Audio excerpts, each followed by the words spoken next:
如果你的另一半睡觉经常打呼噜，吵到你睡不着，一定要帮他揉开这个地方。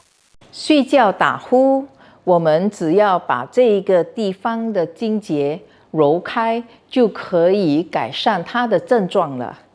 首先，先把头微微抬起，找到喉结的部位，在喉结的上方，我们轻轻地拨开，按揉，看看有没有经节。